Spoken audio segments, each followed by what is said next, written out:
ലിയ. മന്ത്രി മുഹമ്മദ് റിയാസ് അദ്ദേഹത്തിനാണെന്ന് തോന്നുന്നു അവിടെ കാര്യങ്ങളെ ഏകോപിപ്പിക്കാനുള്ള സംസ്ഥാന സർക്കാരിന്റെ ചുമതല. എന്തായാലും അദ്ദേഹം കാര്യങ്ങൾ മനസ്സിലാക്കിയ ശേഷം ആശുപത്രി അധികൃതരുമായി സംസാരിച്ച ശേഷമാണല്ലോ പ്രതികരിക്കുന്നത്. എന്താണ് അദ്ദേഹം പറയുന്നതിൽ നിന്നും മനസ്സിലാകുന്ന മറ്റു കാര്യങ്ങൾ?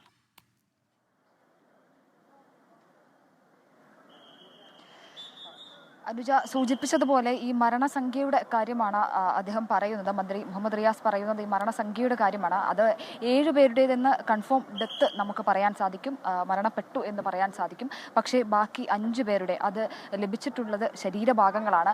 ഈ 5 പേരുടെ ശരീരഭാഗങ്ങൾ കൂടി ചേർത്താണ് നമ്മൾ 13 എന്നുള്ള കണക്ക് പറയുന്നത്.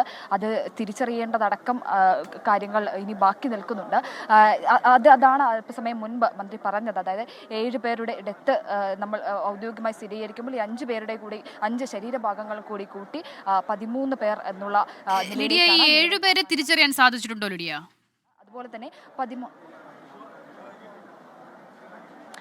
അനുജ തിരിച്ചറിയലിനുള്ള നടപടികളും കാര്യങ്ങളൊക്കെ പുരോഗമിക്കുന്നതേ ഉള്ളൂ. നിലവിൽ ആരെയും തിരിച്ചറിഞ്ഞിട്ടില്ല എന്നുള്ളതാണ് നമുക്കറിയാൻ സാധിക്കുന്നത്. അതിൻ്റെ നടപടിക്രമങ്ങൾ നടത്തേണ്ടതായിട്ടുണ്ട്. പ്രത്യേകിച്ച് ഈ ഒരു പോസ്റ്റ്മോർട്ടത്തിന് മുൻപായി ഈ തിരിച്ചറിയൽ അടക്കമുള്ള കാര്യങ്ങൾ പൂർത്തിയാക്കേണ്ടതായിട്ടുണ്ട്. പ്രത്യേകിച്ച് നമുക്ക് അല്പം മുമ്പ് സൂചിപ്പിച്ചതുപോലെ തന്നെ ശരീരഭാഗങ്ങൾ ലഭിച്ചവരുടെയൊക്കെ തിരിച്ചറിയലുകൾ നടത്തുക എന്നുള്ളത് അത് വലിയ ബുദ്ധിമുട്ടുള്ള ഒരു കാര്യം കൂടിയാണ്. അത്തരത്തിൽ അതടക്കം ഒരുമിച്ച് തിരിച്ചറിയലും കാര്യങ്ങളും ഒക്കെ നടത്താനാണ് തീരുമാനിച്ചിരിക്കുന്നത്. അതുകൊണ്ട് തന്നെ ഉടൻ തന്നെ അതിനുള്ള നടപടികളും കാര്യങ്ങളും ഒക്കെ മുന്നോട്ട് കൊണ്ടുപോകും.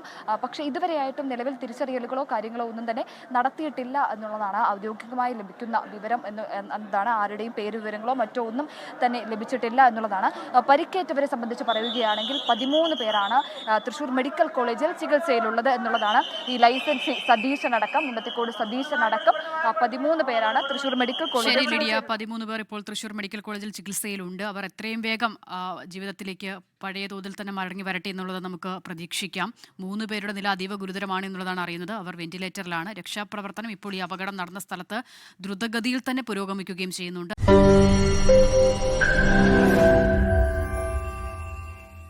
ലോകത്തെവിടെയായാലും ഏത് സമയത്തും 24 വാർത്തകളും ഓഗ്മെന്റഡ് റിയാലിറ്റി പാക്കേജുകളും എക്സ്പ്ലെയിനറുകളും വിശദമായി കാണാൻ ഞങ്ങളുടെ യൂട്യൂബ് ചാനൽ നിങ്ങൾക്ക് സബ്സ്ക്രൈബ് ചെയ്യാം.